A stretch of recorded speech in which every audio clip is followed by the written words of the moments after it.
500 ans avant Jésus, une partie du peuple juif qui avait été déporté revient dans le pays d'origine, dans le pays de la terre promise. Ils reviennent, ils trouvent une ville dévastée, un temple détruit et d'autres personnes qui habitent le pays. Alors comment faire peuple quand on est si différent, quand on a du mal à s'accepter les uns les autres? Alors Isaïe a cette vision de la splendeur de Jérusalem qui va retrouver sa splendeur première. Et non seulement elle sera la ville pour le peuple élu, mais aussi la ville qui accueillera tous les peuples du monde. Ils viendront tous de tous les pays rejoindre la montagne sainte. Et parmi eux, évidemment, il y aura les rois de ces peuples. Matthieu s'adresse à une communauté de Juifs qui croient au Christ ressuscité.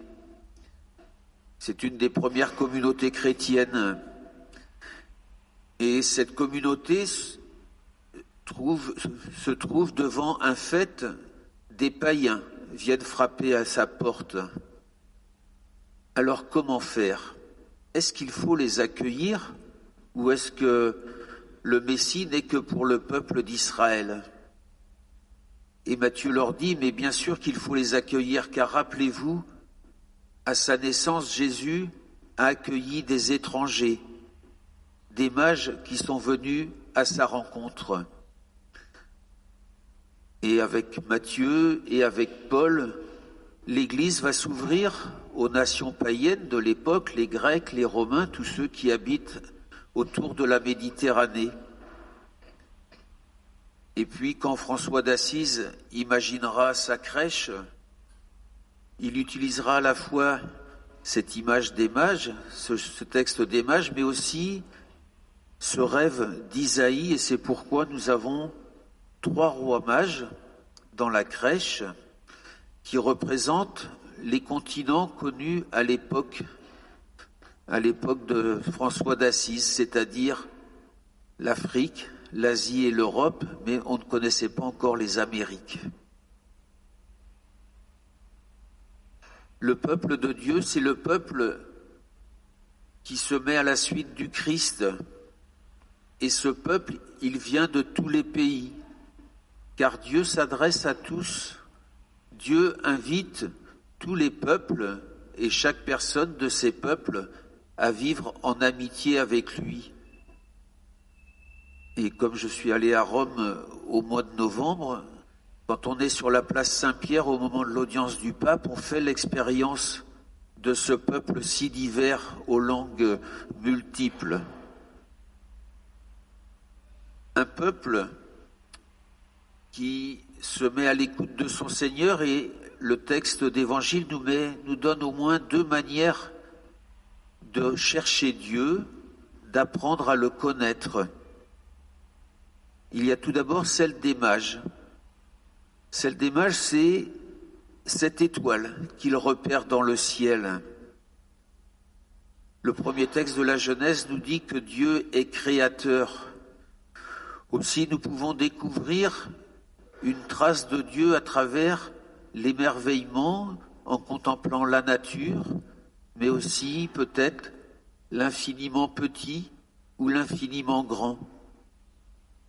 Quelle est donc la sagesse, l'esprit qui a mis en œuvre cette création?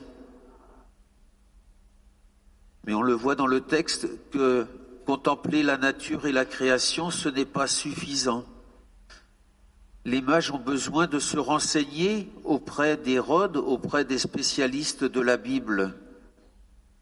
Et c'est la deuxième manière de connaître Dieu, celle que nous connaissons plus facilement, c'est se mettre à l'écoute de la parole.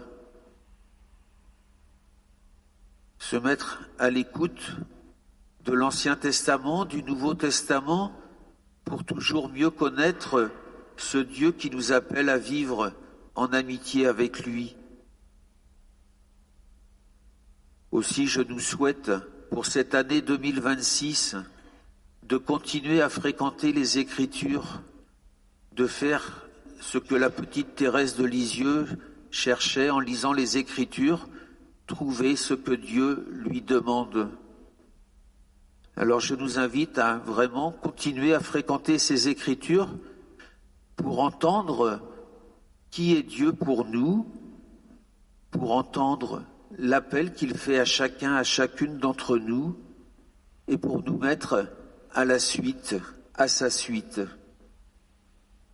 Et alors peut-être que comme les mages, nous vivrons une conversion quand il est précisé, ils regagnèrent leur pays par un autre chemin, une conversion qui nous met vraiment sur le chemin que Dieu nous révèle et non pas sur le chemin que nous pouvons nous fabriquer pour nous-mêmes.